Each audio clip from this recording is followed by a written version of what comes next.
Hello guys! So, ito na po yung tutorial natin para sa pag-resize ng passport photo. Ito po yung una namin ginamit, si imresizer.com. Upload lang po kayo ng photo. Yan, ito po yung sample photo natin. Tapos ito po sa settings, iset nyo lang po siya sa 3.5 sa width and yung height po is 4.5 centimeters po.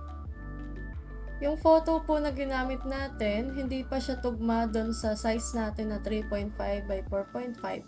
So, kailangan po natin siyang i-crop para hindi po siya masyadong mag-stretch. Kasi pag nag-stretch po siya, possible po na maging pixelated na po yung photo nyo. Another tip lang po, no, kapag nagpakuha kayo sa mga photo studio, pag nag-crop kasi sila ng 3.5 by 4.5, bumabagsak na po yung file size. So, wag nyo po siya ipapakrop by centimeters. By inches po muna para yung file size niya is malaki pa rin. So, kapag inedit natin or ni-resize natin, hindi siya magiging malabo. So, sa format naman guys, yung JPEG or JPG pwede po natin gamitin. And dito sa other settings, iset po natin siya sa required na 15 KB. And then, click nyo po yung next download.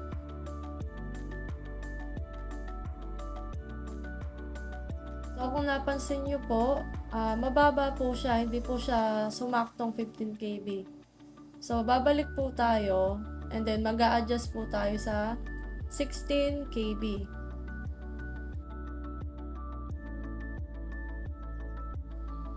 So, dito, meron na tayong 15.1 KB.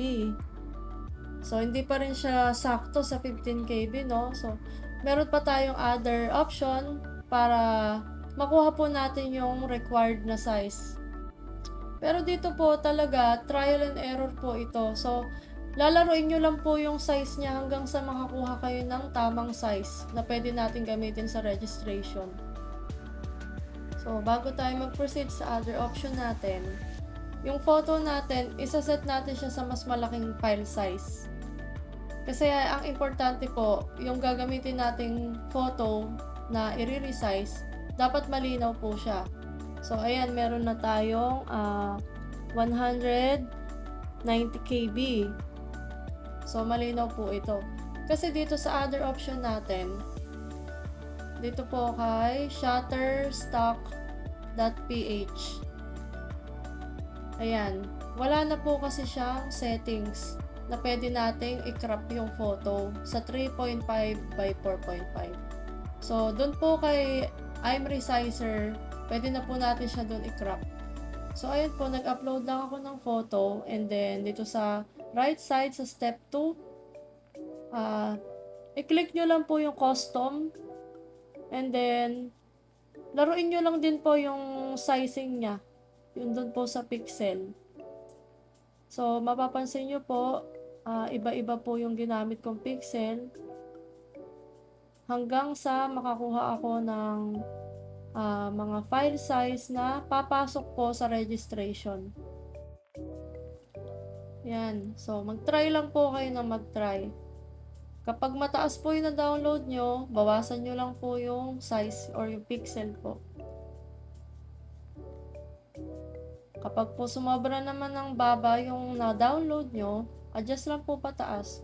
Ganun lang po yung gagawin nyo po hanggang makakuha kayo ng mga file size like 14.6, 14.7, 14.8, 14.9, hanggang 15 KB. Kasi hindi po natin sure kung ano po yung tatanggapin ng system kapag nagre-register na po tayo. Kapag po wala po talaga kayong ma-download, kahit alin doon sa 14.6 to 15 KB, palitan nyo lang po yung photo. Tapos pili lang po kayo sa mga na-downloads nyo.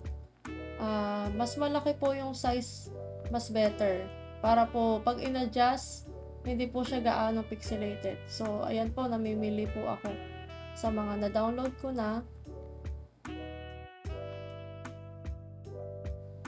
Ayan, tapos, try lang po ulit. hanggang sa makakuha tayo ng tamang file size.